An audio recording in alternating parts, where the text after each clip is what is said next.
Pride of performance Sitara Imtiaz, radio, television, film और stage के life time achievement awards और इस तरह के बहुत से एजाजात जब इनको मिलते हैं तो इन एजाजात की क्रेडिबिलिटी और बढ़ जाती है। शोबिज और मीडिया इंडस्ट्री का वो रोशन सितारा जो दूसरों को राहें दिखाता है, ईमानदारी और वक्त की पाबंदी का इस्तारा। ऐसे सीनियर जो हौसला शिकनी नहीं करते बल्कि जूनियर्स की हौसला अफजाई करते हैं। ऐसी शख्सियत के जब बात करते हैं तो उनकी बातों से जनाब इशफाक अहमद और मोहतरमा बानो कुदसिया की खुशबू आती है।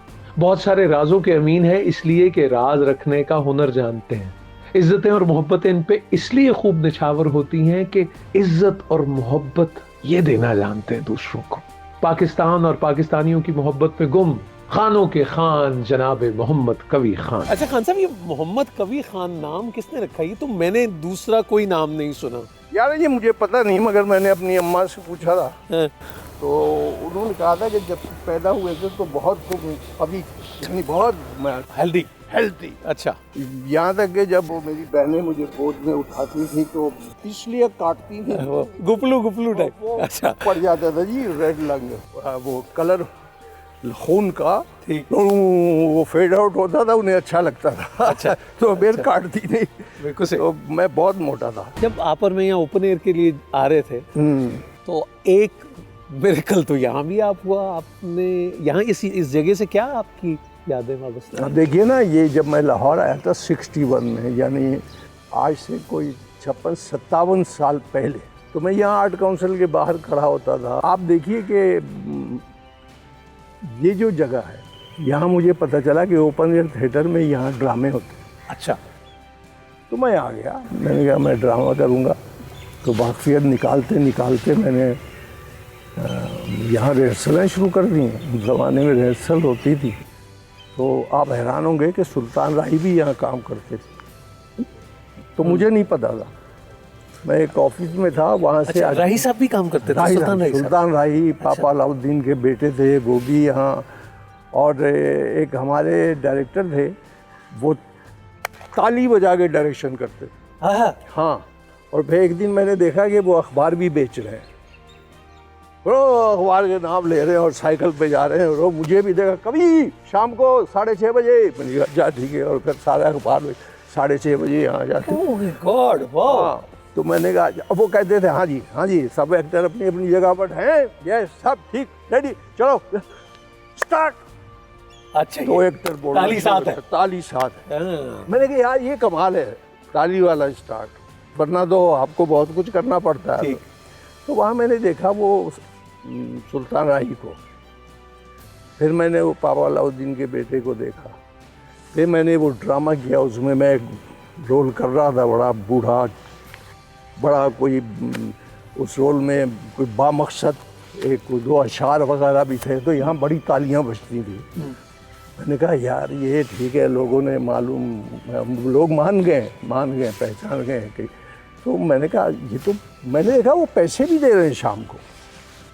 तो मैंने उनसे कहा डायरेक्टर साहब से कि ये मुझे आ गए 5-6 दिन हो गए हैं, तो मैं तो नहीं करूँगा आइंदा, मुझे आप पैसे दीजिए। अच्छा, आपको नहीं मिलते? नहीं, मुझे नहीं मिलते थे। मैंने कहा, बोले अच्छा, फिर हम 2-2 रुपए देते हैं सबको, चले आइंदा 10 दिन के आप भी ले लीजिएगा। तो उन्होंने मुझे फिर 20 रुपए दिए और मैं बड़ा खुश था, बहुत खुश था।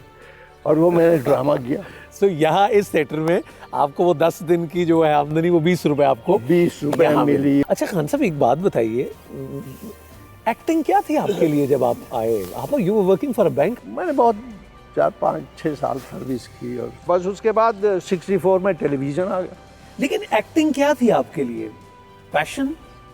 एक्टिंग तो मैं जब 5 और 6 साल का था तब से रेडियो में कर रहा था ना, रेडियो में बच्चों के प्रोग्राम से, और जाके यूँ बैठ जाता था और देखता था ये बच्चे क्या कर रहे हैं, और डरता था जब कोई चीखता था। एक दफ़ा मुझे याद है कि हमारी एक फीमेल आर्टिस्ट थी, वो चीखें मार रही थी, तो मैं भागा वहाँ से स्टूडियो से, और मैं प्रोड्यूसर की उंगली पकड़ के लाया कि देखो ये शख्स जुल्म कर रहा है, और वो रो रही हैं, आपा रो रही हैं। तो मैंने अंदर आके देखा तो वो सब हंस रहे। तो मैंने उनसे पूछा ये क्या? इनका बेटा ये रिहर्सल होती है। मैंने कहा अच्छा, हाँ जब ड्रामा होगा तो फिर ये रोएंगे, तो इसको कहते हैं रिहर्सल। तो मतलब ये है कि मेरा कोई ऐसा नहीं हुआ कि मैंने सीढ़ी से जंप लगा दी, आसमान से गिर गया एक्टर बन के, ये नहीं, बाकायदा आहिस्ता आहिस्ता आहिस्ता आहिस्ता। बिल्कुल ठीक कह रहे हैं आप, लेकिन सिक्योरिटी बंदा ढूंढता है, करियर है, बैंक की नौकरी के लिए लोग तड़पते हैं। आपने बैंक छोड़ के एक ऐसे शोबे की तरफ आए जो कोई करियर भी नहीं था इस तरह, अगर मैं गलती नहीं कर रहा था। मतलब काफी कश्तियां नहीं जलानी पड़ी आपको उसके लिए? काफ़ी नहीं, सभी जला दी थी। सभी जला दी। तो इसके अलावा मैं कुछ कर नहीं सकता था असल में। इसी में सारी खुशियाँ मिली, इसी में सारी मुसीबतें आई, दुख सुख सब कुछ यहीं झेले। असल में इस शोबे में आकर आपको इंसान जो है ना, बंदा बशर, उसको पहचानना बहुत आसान हो जाता है। और जितना आप ज़्यादा पहचानते जाते हैं उतने ज़्यादा आप बड़े एक्टर बनते जाते हैं। और जब आप एक मुकम्मल तो कोई अदाकार नहीं होता, लेकिन वहाँ तक जब आप छूने लगते हैं या फेम को या हर चीज़, तो आप इतने मजबूत हो चुके होते हैं। Pakistan television south east Asia का टेलीविज़न पहला बनता है, तो आप साउथ ईस्ट एशिया के पहले अदाकार मरकज़ी अदाकार जो है वो आपको, ये भी आप कह रहे हैं डेस्टिनी की एक बात है यकीनन। यहाँ उसमें बड़ी मेहनत शामिल है, आज तक शायद किसी ने नहीं की होगी इतनी, क्योंकि उसमें पूरे 3 महीने रिहर्सल के हैं, पूरे 3 महीने। नजराना था वो ड्रामा? नजराना था, नजमा फारूकी ने लिखा था, फजल कमाल उसके मरहूम डायरेक्टर थे, और कमल उस वक्त कमल नसीर हीरोइन थी। मैं कई बरस से ये देख रहा हूँ खान साहब कि अब जब कास्टिंग होती है और उन्हें कोई एक क्रेडिबल बात कहनी होती है कि जिसका ऑडियंस यकीन करे और वो एक तयक्कुन की सूरत हो, तो वो कहते हैं वो मोहम्मद कवी खान जब कहेंगे तो वो एक कन्विक्शन आएगी। मैं इस पर कोई बहस कर ही नहीं सकता, लेकिन लोगों की मोहब्बतों का मुझे अब तक पता है, कितने लोग मुझे चाहते हैं ये मुझे पता है, और बेपनाह चाहते हैं। वरना अंधेरा उजाला में आप देखिए, मेरा तो एक ASP का रोल था, तो मैं आके वो इत्तेफाक से बात में यूनुस जावेद साहब ने लिखा एक जगह, और मैंने कहा बोलो, तो मैंने बोलो बोलो कह दिया, फिर बोलो बोलो बोलो वो 3 दफ़ा कह दिया, वो मशहूर हो गया। वरना इरफान खुसट साहब वो क्या बात है, उन्होंने तो सब कुछ लूट लिया था।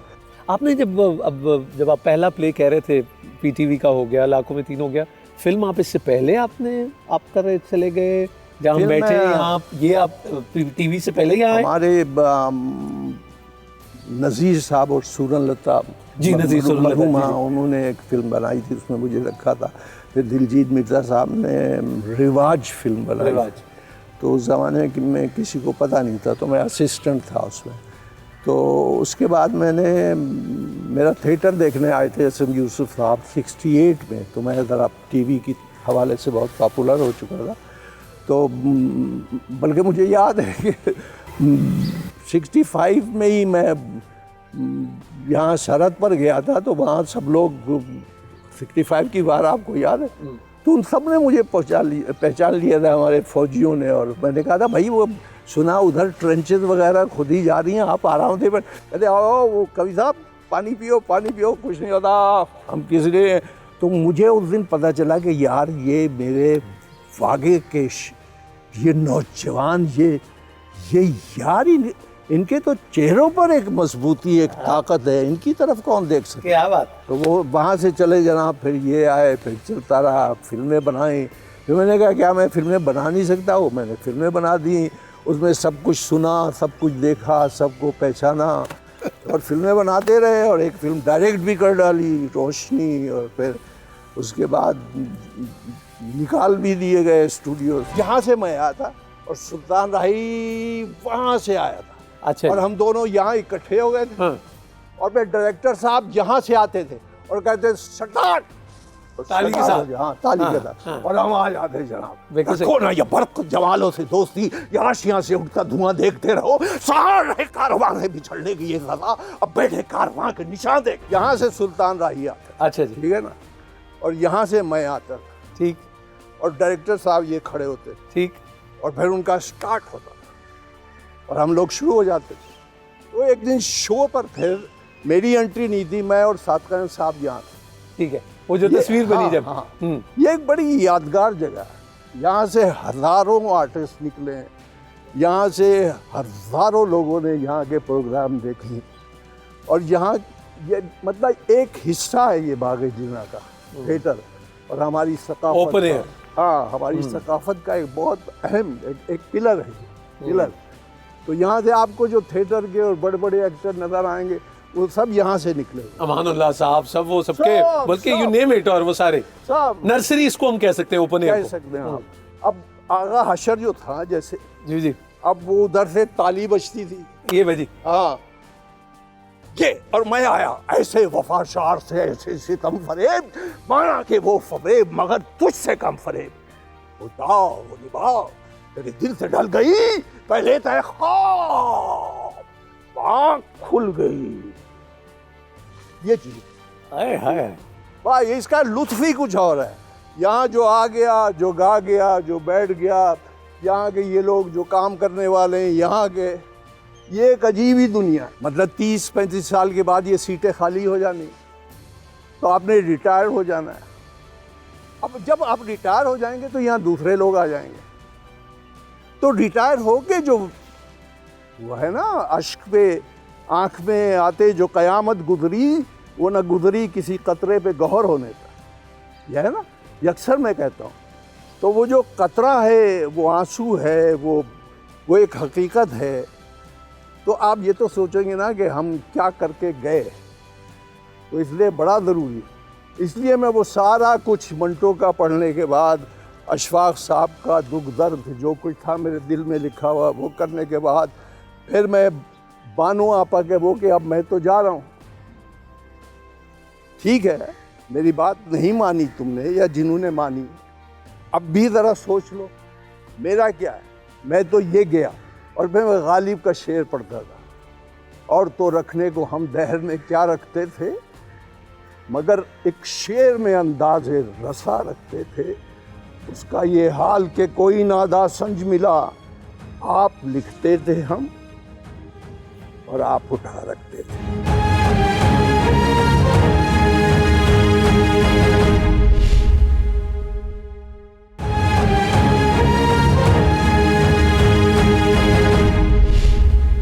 अच्छा खान साहब, बड़े खान साहब से, जनाब इशफाक साहब से पहली मुलाकात कब और कैसे हुई? अशफाक साहब से वो मेरी बेगम साहबा जो हैं वो तो उन्हें शक्को मामू कहती नहीं, और मेरी जब मुलाकात हुई तो उस हवाले से होने के बाद उनका एक स्क्रिप्ट मेरे पास आया और मैंने महसूस किया कि अगर कुछ बनना है तो पकड़ लो दामन। और फिर मैंने ऐसा दामन पकड़ा, और उससे बड़ी बात यह है कि उन्होंने ऐसा दामन पकड़ाया, थामा, वाह वाह वाह, दामन पकड़ाया, पकड़ाया कि ले पकड़ ले, और फिर मैंने छोड़ा नहीं कभी। और जो कहा उनका फिक्रा, वो कैश हुआ, कभी कैश नहीं हुआ, वो तो बात की बात है। वो जो मैं कहता था, जो वो बोलते थे, जो लिखते थे, हकीकत में तो उसने पे किया। लेकिन ये जो आपने कहा, ये जो फीलिंग, क्या देख के आपको लगा कि ये दामन पकड़ लेना चाहिए, कुछ सीख लेना चाहिए? What was that? यार जो बात की उन्होंने, उसमें ज़िंदगी भर हमेशा एक पॉजिटिव एंगल रखा। मैं और मेरी बीवी जब अक्सर लड़ाइयाँ होती ना, मियां बीवी बड़ी शदीद भी हो जाती, तो आखिरी जो चीज़ होती थी वो ये कि हम जाते थे दास्तान सराय, दास्तान सराय, अशफाक साहब से मिले, बानो आपा से मिले, और 1 घंटे के बाद जब हम वापस आए तो हमारी एक नई दुनिया वजूद में आ चुकी होती थी, जिसमें हर तरफ सुकून था, अमन था, मेहनत थी, मोहब्बत थी, फूल ही फूल थे। तो ऐसा शख्स है। मैंने सुहेल अहमद साहब से बात हो रही थी, मैंने उनसे कहा कि मैंने कहा ये तो बात ही ना करो, वो एक ऐसा शख्स है कि उससे कोई 5, 6, 7, 8, 10 रिश्ते इकट्ठे कायम हो जाते हैं। वो बाप का भी है, भाई का भी रिश्ता है, और वो एक तरह से उसकी बीवी हमारी बच्ची ही है, वो भी रिश्ता कायम है, उसके बच्चों से रिश्ते कायम हैं। वो तो मेरी ज़िंदगी में अगर कोई शख्स ऐसा है जिस पे मैं 100% फेथ और एतमाद और भरोसा कर सकता हूँ, वो सोहेल है। कितने से बाद आपने फिर थिएटर किया था जब सोहेल साहब आपको स्टेज पे लेके आए? I think that was after very long time, काफ़ी अरसे के बाद, है ना? और मैंने रिफ्यूज़ कर दिया। अच्छा, जब उन्होंने आपको ऑफर किया आपने रिफ्यूज कर दिया? इसके बड़े फ़ोन आए थे मुझे, कर लें, फिर आए, फिर इसने कहा अच्छा आप ना करें, सिर्फ आप आ जाएं, मेहरबानी आप। मैंने कहा अच्छा। जब मैं वहाँ गया तो इन्होंने इस कदर मुझे प्रोटोकॉल दिया। मैंने कहा यार थिएटर जहाँ पर पहुँच चुका है वहाँ मेरी ज़रूरत ही नहीं, क्यों मेरे पीछे पड़े हुए? तो कहते नहीं बस ये आप मेरे बाप का रोल कर रहे हैं, एक डॉक्टर है ये वो वगैरह वगैरह। मैंने कहा अच्छा चलो ठीक है, अब मुझे ये बताओ, मैं तो 25,000 रुपया लूँगा तो उस ज़माने में। तो ये क्या बात होगी, गली को ही एक बारी आज। हाँ अच्छा जी। उसके बाद मैंने उसके कोई 7-8 रेगुलर लगातार प्लेस किए। लेकिन उन्होंने ऐसे फिर खेल लिखे जो आप मरकजी किरदार, बड़ा मजा आएगा, कमाल का खेल था वो। डबल सवारी भी, और वो जो आप वो जिसमें पाकिस्तान का क्या थी जी वो लाइनें खान साहब? हाँ, खुदा करे कि अर्ज़ पाक पर उतरे, अहमद नदीम कासमी साहब का। मैंने महसूस किया ये है एक्टर के लिए। तो अब भी मैं कराची में भी रहता हूँ, लाहौर में भी रहता हूँ, और जो मुझे बुलाता है मैं चला जाता हूँ। एक फ्रीलांसर एक्टर हूँ, जो जैसा कहता है मैं कर देता हूँ। बाहर के मुल्कों में भी काम करके आया हूँ। और मैं सबसे बड़ी जो चीज़ है जिसको मैं समझता हूँ इंसान और एक्टर में होनी चाहिए, वो ये है कि टाइमिंग, कि आप किस वक्त उठते हैं, किस वक्त खाते हैं, किस वक्त बैठते हैं, किस वक्त आपने क्या करना है। ये 12-24 घंटे ही है ना।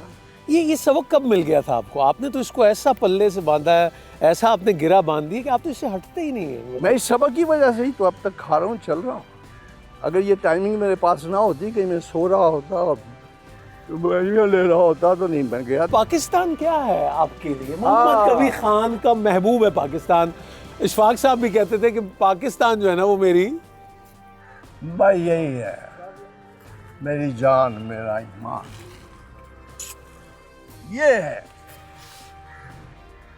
है हम इसकी वजह से। तो ये सब कुछ ये पहचान है हमारी, और यही पहचान है हमारी। तो खान साहब बात ये है कि जब हम टाइम पे नहीं पहुंचते, वो कहते पाकिस्तान चेंज नहीं होता, ट्रैफिक खराब है, कहते पाकिस्तान चेंज नहीं होता, तो ये सब पाकिस्तान का कसूर है?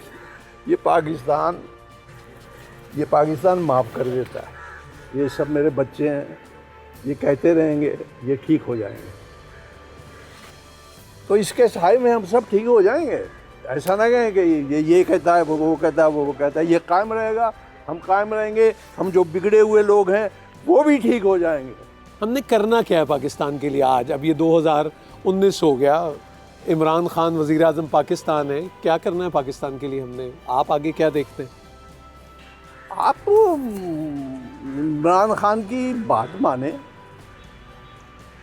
वो आपको देख रहे हैं, वो पाकिस्तान को देख रहे हैं, वो पाकिस्तानी हैं, वो यहाँ के रहने वाले हैं, उनको इन आउट सबका पता है, उनको हर गेंद का पता है, उनको पता है कि हुक कैसे करता है प्लेयर, उनको पता है कि बम्सर क्या होता है, इन स्विंगर क्या है, आउट स्विंगर क्या, आउट स्विंगर क्या है।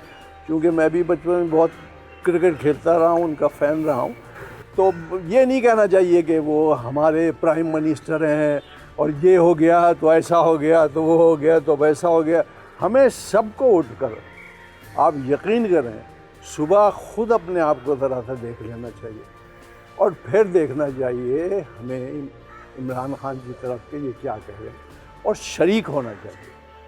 अब इमरान खान में चले, बहुत सी बातें आपको अच्छी नहीं लगती, लेकिन बेशुमार ऐसी बातें जो अच्छी लगती, तो आप उनकी अच्छी बातों पे अमल तो करें।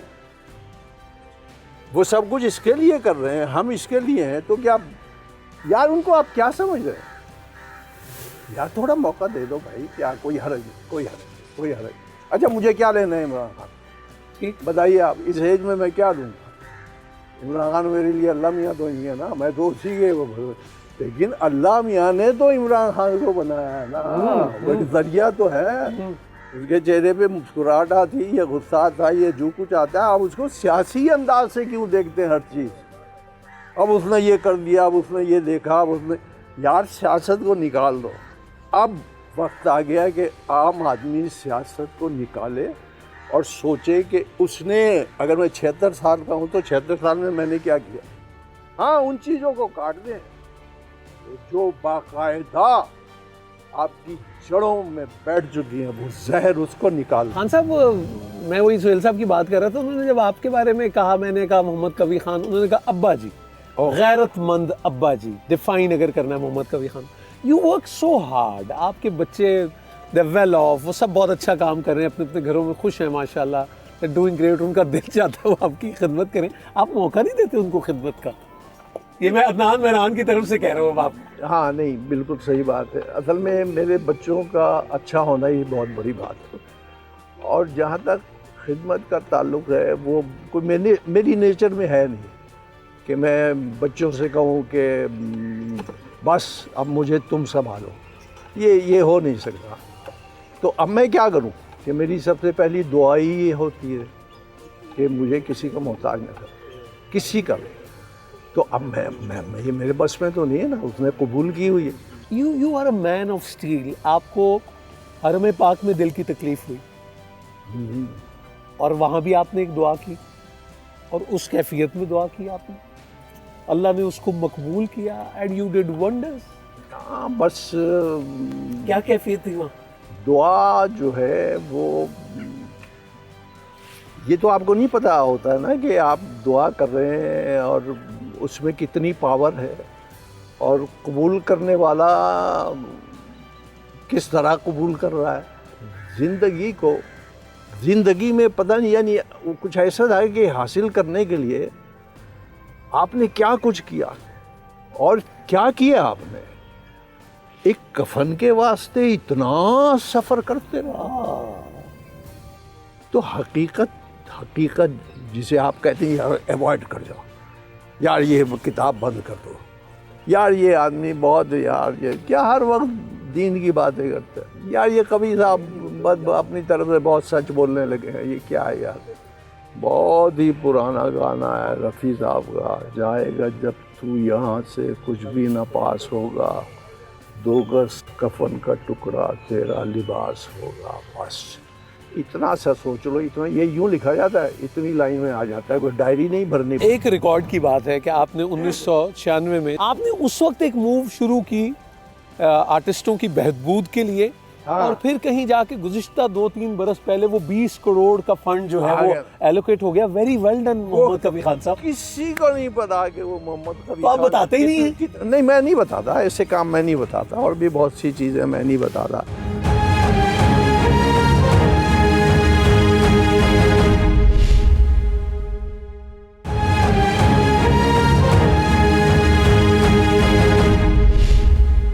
बड़ी ज़ोरदार खबर इस गुज़िश्ता साल की ये है कि आप हॉलीवुड की फिल्म आप एक करके आए, और उसका बड़ा शोर, और वो लोगों ने असर नौ आपकी इज्जत करना शुरू कर दिया।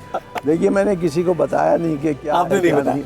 हाँ, लेकिन मुझे कीमती तरीन वीज़ा दिया गया और मुझे बुलाया गया, और मुझे बड़ी इज्जत दी गई मुझे, और मैंने काम किया, और जितनी अंग्रेज़ी मैं बोल सकता था मैंने बोली, और मैंने पहले इनकार भी कर दिया कि अंग्रेज़ी मुझसे उस तरह नहीं बोली जाती। तो उन्होंने कहा नहीं, जैसे आप बोलते हैं कैरेक्टर वैसे ही हमें चाहिए। ठीक। तो वो मैं करके आ गया। उसके बाद एक और भी कुछ मैंने किया थोड़ा बहुत। फरहान ताहिर जो हमारा पाकिस्तान का हॉलीवुड का साहब के बेटे फरहान ताहिर जी, स्टार ट्रैक और सारी बहुत बड़े एक्टर, आपके बेटे का रोल उन्होंने किया, मैंने उनके साथ काम किया। He played at my son. Film करके आया हूँ बाहर, न्यूयॉर्क में रहा 1 महीना, और मैं हकीकत में ठीक नहीं था।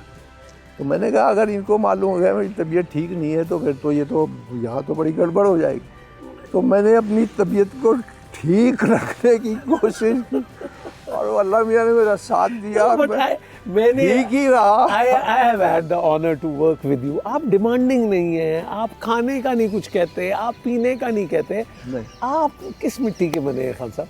नहीं, मिट्टी नहीं, बस मेरा ख्याल है मेरा ख्याल है आपको अपने आप को भूलना नहीं चाहिए, आपको अपने आप को भूलना नहीं चाहिए। आप जहाँ पैदा हुए हैं, जिस मिट्टी में पैदा हुए हैं, जहाँ परवरिश हुई आपकी, जो अहबाब हैं इर्द आपके, आपके वो जो ABCD वो जो क्लासेस हैं या वो घराने हैं, आपको एहसास ये नहीं होना चाहिए कि आप किसी गरीब घराने में या दरमियानी घराने में, या आप उस घराने में पैदा होते तो ये हो जाता, तो वो हो जाता, तो मर्सिडीज होती, तो टूडीज होती, तो ये गाड़ियाँ होती, वो गाड़ियाँ होती, जो मुलाजिम होते। इन चीज़ों का मुझे शौक़ ही नहीं। मैं एक कमरा चाहता हूँ जो मेरे पास, मैं अपना बाथरूम भी खुद साफ़ करता हूँ। मुझे मज़ा आता है। ये नहीं कि ये क्या है, नहीं, लोग भागते हैं मेरे पीछे, प्रेस करने भागते हैं मेरे घर वाले, शर्ट मेरी मैं खुद करता हूँ। और कराची में मेरी आदत भी पड़ गई, कराची मुझे बहुत सूट के। आपको पता है कि एक दफ़ा मैं और सुल्तान राही जो था, वो मेरा ख्याल दुनिया में वाहिद एक्टर था जो कि वो क्या है, Guinness book of world record, 36 फिल्में उनकी साल में। और वो सुबह उठता था 5 बजे, 6 बजे शूटिंग पे निकल जाता था। तो वो नवाज पढ़ता था घर अपने बच्चों के साथ। ये छोटी मस्जिद भी बनाई हुई ना।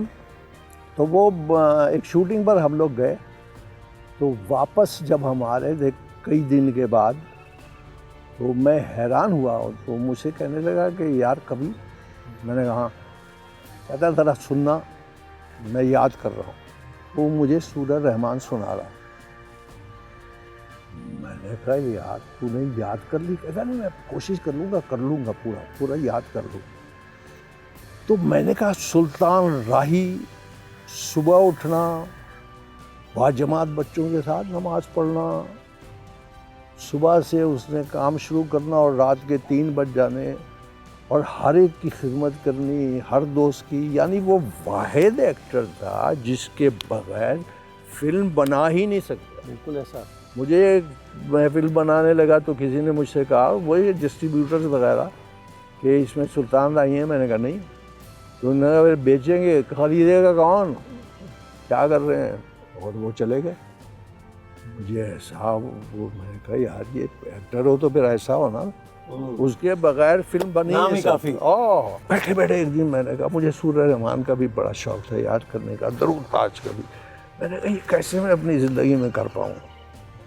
तो मैंने सोचा कि एक कबीर खान साहब, अगर आप एक यासीन वल कुरानिल हकीम इन्नका लमिनल मुरसलीन अला सिरातिल मुस्तकीम, तो आप यासीन वल कुरानिल हकीम इतना याद, एक हफ्ते तक यही याद करते दोहराते रहे इसको, यासीन वल कुरानिल हकीम। तो दूसरे हफ्ते तो शुरू करें तो 2 महीने लग जाएंगे, 3 महीने लग जाएंगे, 4 लग जाएंगे, साल लग जाएंगे, 2 साल लग जाएंगे, 3 साल लग जाएंगे, 5 साल लग जाएंगे। क्या हो गया है 5 साल में भी नहीं याद? अरे यार क्या हो, लो जी मैंने याद करना शुरू कर दिया, वो हो गया। मैंने कहा ये तो कमाल हो गया। अब मैंने कहा सूरह रहमान की, वो मैंने याद की, वो कमाल। दरूद ताज मैंने, अब सुबह मैं उसको रोज़ पढ़ता हूँ, मुझे बड़ा मज़ा आता है। फिर लोग कुछ कहते हैं, हमने बना लिया है नया फिर से आशियाँ, जाओ ये बात फिर किसी तूफान से कहो। हमने बना लिया है नया फिर से आशियाँ, जाओ ये बात फिर किसी तूफान से कहो। क्या बात। आपने 13 फिल्में बनाई, और वो बड़ी एक दास्तान है बाकायदा। आपसे मैं जब अक्सर मुख्तलिफ सेमिनार्स होते हैं और जब आप कहते हैं कि फिल्म इंडस्ट्री के मसाइल, तो आप अक्सर कहते हैं कि ये कोई आज की नहीं है, ये पहले भी ऐसे ही था। ये वो जो क्या कहते हैं हादसा, वो एकदम नहीं होता वाला सिलसिला। तो क्या रीज़न हुआ, what went wrong with Pakistan film industry? जब मैं इंडस्ट्री में गया तो वो एक मैंने एक अपना एक खूबसूरत सा एक गुलदस्ता बनाया हुआ था कि भाई ये जगह है, ये मेरा घर है, ये है, तो इसमें ऐसी ऐसी चीज़ें होंगी, ऐसी खूबसूरत ये काम हो गया। ये आपने ऐसे सोचा? वो जब मैं पहुंचा तो वो सब कुछ धड़ाम से गिर गया। वो ऐसा था ही नहीं। मैंने कहा नहीं ये कौन लोग हैं, ये कहाँ से आ गए हैं। तो मुझे उन लोगों की परसेंटेज बहुत कम मिली जो जिनको फिल्में बनानी चाहिए थी, जिनको फिल्मों में काम करना चाहिए था, जो अदब व आदाब से वाकिफ़ थे, सारा कुछ। यानी कि मैं सबकी बुराई कर रहा हूँ, लेकिन मेजॉरिटी ऐसी मुझे मिली, एक दुख दर्द का एहसास नहीं किसी को, ये नहीं पता कि कौन किसके साथ क्या कर रहा है, ये नहीं पता कि फिल्म रिलीज़ कैसे होती है, फिल्म बनाने के बाद क्या क्या दुश्वारियाँ होती हैं। कोई ऐसा है जो इन सारी दुश्वारियाँ, यानी अगर मैं खड़ा हो जाऊँ कल्चर मिनिस्ट्री में जाकर और मैं उनसे कहूँ कि आप 1.5 घंटा मुझे दें और जितनी भी आप इंडस्ट्री के लिए कुछ करना चाहते हैं उनमें से मुझे निकाल दें, मुझे ना आपसे 2 पैसे चाहिए, ना मैं अब कुछ बनाना चाहता हूँ, कुछ नहीं करना चाहता हूँ, लेकिन 1.5 घंटा बोलने दीजिए मुझे, मेरा मैसेज सुन लीजिए, शायद ही आपके काम आ जाए, शायद आप इंडस्ट्री को कुछ और दे सकें, कुछ कर सकें। बिल्कुल ठीक। तो अब मैंने तो अपने आप को निकाल दिया है उन चीज़ों से बिल्कुल।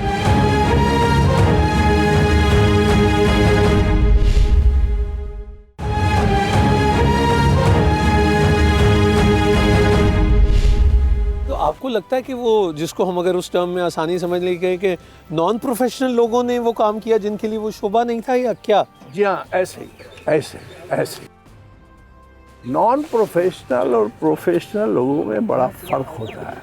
अच्छा जी, शोबिज़ पे एक और भी है, अब जैसे वो एक्ट और एक तंजीम बन रही है कि ये इकट्ठे नहीं होते, इनके इख्तलाफ बहुत होते हैं, आपस में जुड़ते नहीं हैं, एक बॉडी नहीं बन पाती। आप अग्री करते हैं इस बात से? हाँ, मैं करता हूँ। क्या वजह? वो इसलिए कि वो ये जब गर्दन झुका के देखते हैं ना तो अपनी गर्दन को देखते हैं, और जब ये गर्दन ऊंची करते हैं फिर भी अपनी गर्दन को देखते हैं। इनको जब गर्दन झुकाते हैं तो ये नहीं सोचते कि वो तो बहुत करीब आ गया, उस चीज़ को भूल जाते हैं। देखिए, गर्दन उठने में और गर्दन झुकाने में फ़र्क यही होता है कि वो जो देखने वाली चीज़ है वो नहीं सोचते आपके ये तो बहुत करीब आ गई, वो जो कहते हैं शारक से करीब। तो गर्दन आप उठाते रहते हैं तो वो अकड़ी हुई गर्दन उसी में आप रहते हैं। अच्छा, मुझे ये बताएं कि फेम, शोहरत, अभी आपने कहा ये तो बहुत बड़ी आजमाइश नहीं है खासा? बहुत बड़ी, किसी किस्म की शोहरत भी बहुत बड़ी आजमाइश है, बाकायदा एक आजमाइश है जिसमें आपको डाल दिया गया है। जब आप गर्दन यूँ ऊँची जाए तो आप सोच लेंगे ओ हो इसको नीचे रहना है और ये नज़र नीचे करके देख लें थोड़ा सा, कोई हरज थोड़ी है। अपने रास्ते बनाना सब आपके इख्तियार में। आपने हर चीज़ डाल दी इमरान खान पे, आगे उसके काम थोड़ी है। हर शख्स अगर अपने घर को थोड़ा सा साफ कर ले, अपना कमरा साफ कर ले, अपने घर का बाहर का हिस्सा साफ कर ले, हर शख्स, दूसरों का ना करे, अपना कर ले, तो कोई ऐसे काम करें कि दूसरे का भी और आपका भी एक दूसरे से बात करने को जी क्या है। अब तो कविता आ गए यार, मत बुलाया करो उनको, वक्त पे आ जाते हैं, हमें भी आना पड़ता है यार। सर आप तो जनाब लेजेंड नहीं साहब के बगैर यार, क्या लेजेंड और क्या सर और क्या यार, अपने तो बन जाओ पहले।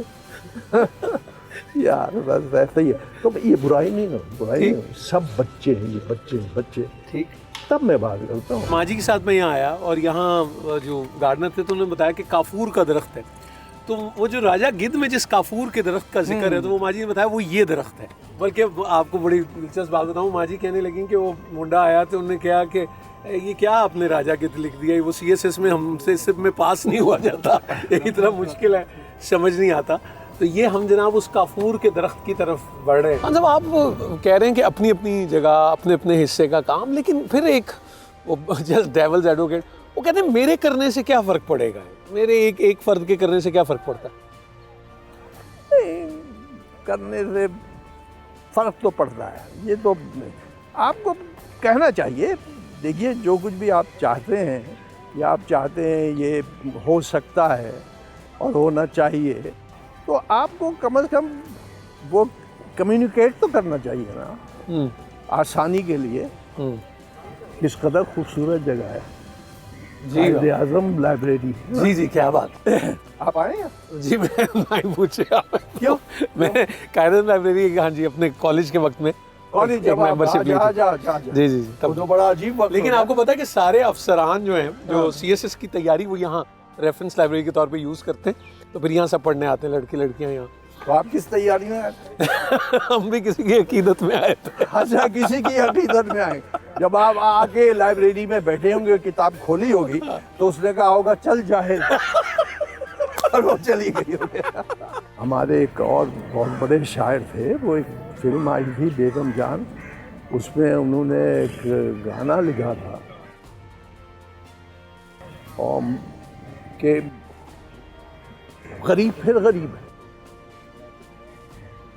ये जुल्मतों के राहज़न, इसे जो हम सफ़र मिले हैं जितने लोग, इसे नकाब ओढ़ कर मिले, रहा मगर ये बेखबर, ये हादसा अजीब है, गरीब फिर गरीब। ये जुल्मतों के राहज़न, इसे जो हम सफ़र मिले हैं जितने लोग, इसे नकाब ओढ़ कर मिले, रहा मगर ये बेखबर, ये हादसा अजीब है, गरीब फिर गरीब। मिर्ज़ा असदुल्ला खान गालिब का जो वो वाला जो एरा है जब उनकी बीनाई चली गई, कोई ना आधा संज मिला में, you happen to be the only one who played that, अगर मैं गलती नहीं कर रहा। वो वाला गालिब कभी नहीं दिखाया किसी ने जो इशफाक साहब के कोई ना आधा संज मिला में था। हाँ, वो गालिब असल में उन्होंने दिखाया था कि जब गालिब को खतूत आते थे और उसमें गालियाँ वालियाँ होती थी, और जब गालिब नौकरी के लिए गए थे बग्घी में बैठकर और फिर वापस आ गए थे, तो उन बेगम ने पूछा था कि क्या नौकरी मिल गई, तो उन्होंने कहा था बंदगी में भी वो आज़ाद था, वो खुद भी थे कि हम उल्टे फिराए दरे काबा वाह ना हुआ, वो मतलब वो हमें लेने ही नहीं आया, तो हम चले आए। आप लिखते थे हम और आप उठा रखते। खान साहब, आज के प्रोग्राम और ये जितना निखरा और उजला है, ये सिर्फ आपकी वजह से। बहुत बहुत शुक्रिया, अल्लाह आपको सलामत रखे। बड़ी मोहब्बत, थैंक यू सो मच। ये निखरा उजला इसलिए है छोटे से प्रोग्राम को आपने इतना बड़ा कर दिया। 92 जिंदाबाद।